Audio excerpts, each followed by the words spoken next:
কবির জবানিতে শরতের নীল পাগড়ির উপরে সোনার কলকা, বসন্তের সুগন্ধিপিত উত্তরীয়খানি ফুলকাটা, ফাল্গুনে বোল ধরিল, জ্যৈষ্ঠে তাহা পাকিয়া উঠিল, বসন্তে ঘ্রাণ গ্রহণ আর গ্রীষ্মে স্বাদ গ্রহণ।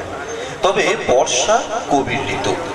কবির মতে তাহার কর্মেও অধিকার নাই, ফলেও অধিকার নাই, তাহার কেবলমাত্র অধিকার ছুটিতে। কর্ম হইতে ছুটি, ফল হইতেও ছুটি। বর্ষা ঋতু ফলের চেষ্টায় অল্প এবং বর্ষার সমস্ত ব্যবস্থা কর্মের প্রতিকূল। এই জন্য বর্ষায় হৃদয়টা ছাড়া পায়।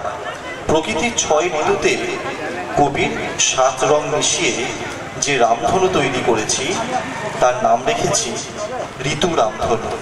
নিবেদনে সিঞ্জিনী।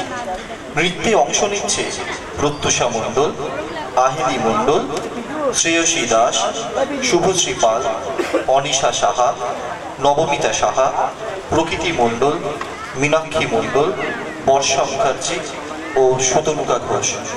নৃত্য ভাবনা ও পরিচালনা সুতনুকা ঘোষ। শুরু হোক তবে ঋতু রামধনু।